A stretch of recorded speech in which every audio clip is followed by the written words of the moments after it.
Well, Passover begins this Friday at sundown. The annual Jewish holiday lasts for 8 days.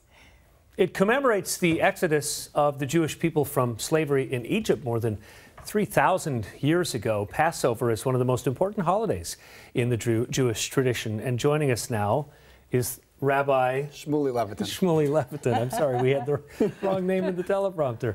You're from Chabad, Seattle. It's great to have you here. I feel like we don't celebrate Jewish traditions as much as we maybe should, but this is a big time of year for Jewish folks, isn't it? Absolutely. It's one of the hallmark or biggest holidays of the year. And it's when family, especially family, comes together. It's a family-oriented holiday, and it's very special. Explain some of the traditions of Passover. Sure. It's actually a very rich holiday. It starts off this year on Friday night, March 31st, till 8 days till April 7th. And it starts off with the Seder. It's called, the ceremony is the Seder night. And it's kind of comprised, it's a meal which is comprised of a lot of rituals. We have 4 cups of wine we're supposed to drink. We have a special matzah. Actually, I'll even show you. I brought it for you. This is the bread that we eat that night.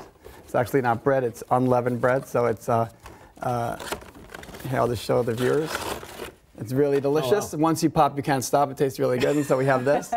And as well, we're also supposed to eat bitter herbs and recount and tell over the story of the Exodus. Yeah, and the takeaway for people of the Jewish faith. I mean, what's the takeaway of the holiday? The takeaway is it kind of has a very relevant message today as well, because it's supposed to commemorate and kind of celebrate the idea of liberation, and the idea that we're never confined or defined by anything, by any restraints, any constraints, any outside forces, any internal forces, and we always have an ability to be liberated and to experience freedom.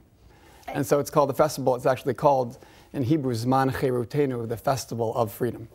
So as you look back at the past of the Jewish people, let's take a look at the present and where we're at right now. What are some of the challenges that the faith is dealing with? Well, the faith actually is not, I mean, there's always challenges as people, as personal people. But I mean, what it really comes down to is imbuing your life with more and more spirituality. And that will really allow a person to experience true freedom.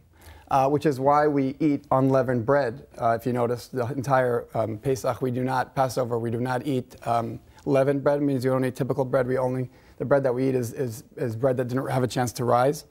And the message is, if you want to experience true spiritual freedom and true freedom in general in your life, a big place to start is to get rid of the ego, or diminish the ego a little bit. And rising signifies a little bit of the ego, and whereas humble but humility is what's signified in the matzah. And that's why we want to give people that message that to experience real liberation, it's always good to incorporate a little bit of humility in your life.